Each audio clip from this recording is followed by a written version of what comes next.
का क्या इशू ऐसा हो गया जिसकी वजह से ये लगता है कि अचानक से उनको पार्टी से निकाल दिया गया, जबकि कांड तो बहुत पहले का था, अभी क्यों निकाला गया उनको? देखिए, ये लोग देखते हैं, समय का इंतजार करते हैं कि ये देखते हैं कि समय आएगा तो उसका हम माइलेज लेंगे निकाल करके, लेकिन वो माइलेज लेने के चक्कर में वो खुद ही धराशायी हो जाते हैं और किरकिरी करा लेते हैं, बदनामी करा लेते हैं और समाज में अपनी चेहरा जो है वो चेहरा को प्रेजेंट कर देते हैं कि हम अति पिछड़े विरोधी हैं। ये सही बात नहीं है। अखिलेश जी के लोग या हमारे राज्यपाल जी बड़े दिन बाद आप बुलाए हैं, हमको लगता है कि पीडीए में ये छूट गए थे, इनको पकड़ के लाया गया है कि अब आइए आप बतियाइए। ये हमारे साथ हमेशा डिबेट में रहते हैं, बस आप ज्यादा रहते हो, ये बात अलग है। नहीं, मैं आपकी कृपा है कि हम लोग आप दिखाई देते हैं, लेकिन जब पीडीए की बात आई है तो जो अति पिछड़े समाज के हैं इनको पता चल गया है कि हमारा विरोधी चेहरा जनता के बीच में चला गया है और उन्होंने ऐसा क्या कह दिया है जिससे अखिलेश जी को बुरा लग गया। बस इस बात का कह दिया कि हमारे पति को इंसाफ मिला है और इंसाफ योगी जी की सरकार मिला, इनकी सरकार में मुझे इंसाफ नहीं मिल पाया, या इनसे पहले कांग्रेस की सरकार केंद्र में रही है, मुझे इंसाफ नहीं दिला पाई।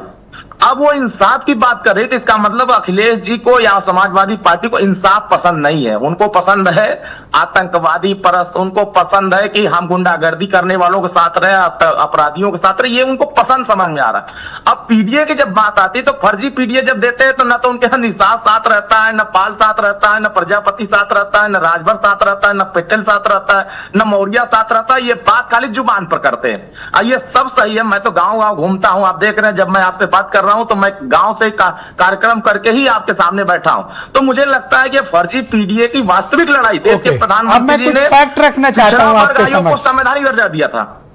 राजभर कम्युनिटी से आपके पास, सर अब आते हैं फैक्ट पे रखते हैं, राजभर कम्युनिटी के पास आप यानी एसबीएसपी और बीजेपी गठबंधन के पास एक भी मेंबर ऑफ पार्लियामेंट नहीं, उनके पास राजभर एमपी हैं सर उनकी कम्युनिटी से।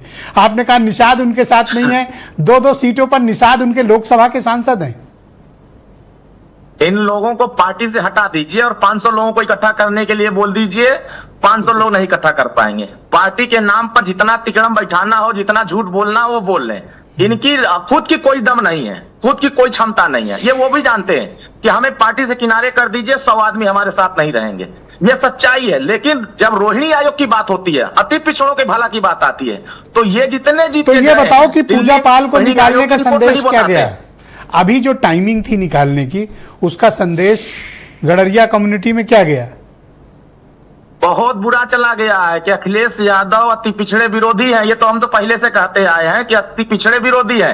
ये जब सत्ता में रहते हैं तो न पाल, प्रजापति, राजभर किसी अति पिछड़े समाज को ना तो सामाजिक हिस्सेदारी देते हैं, न राजनीतिक हिस्सेदारी देते हैं, ना ही इनको नौकरियों में हिस्सेदारी देना चाहते हैं। आज पूरे उत्तर प्रदेश के 75 थाने पर देखेंगे तो इनकी बिरादरी अखिलेश जी की दिखाई देगी, लेकिन उसमें ये अति पिछड़े लोगों को क्यों नहीं दिखाई देते हैं? इसका अच्छा, एक आउट ऑफ सिलेबस क्वेश्चन है, को वास्तव में नहीं दिया।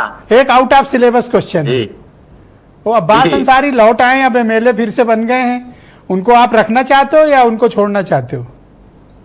देखिए, वो विषय हमारा नहीं है। क्यों नहीं है? आपके एमएलए हैं, आपके सिंबल पर एमएलए हैं, रखना है कि छोड़ना है? हमारा सिंबल है, हमारा सिंबल जब तक वो रहेंगे तब तक दिखाई देगा निर्वाचन के साथ। लेकिन उनकी राजनीतिक जो चल रही है कार्यक्रम, वो समाजवादी पार्टी के साथ चल रही है, जो कि जग जाहिर है। इस पे बार बार माननीय ओम प्रकाश अभी आपके लेकिन पिताजी और पार्टी के अध्यक्ष ने कहा वो हमारे विधायक हैं, हमने तो पहले ही कहा था, अब आप कह रहे हो कि नहीं है। संवैधानिक रूप से नहीं, संवैधानिक रूप से तो हमारे है ही है। धन्यवाद सर। अगर आप संवैधानिक रूप से देखेंगे तो हमारे हैं। बहुत शुक्रिया आपका, धन्यवाद। मैं प्रियंका गुप्ता जी को इनवाइट करता हूं, उत्तर प्रदेश में कांग्रेस कमेटी की प्रवक्ता हैं। प्रियंका जी, आपका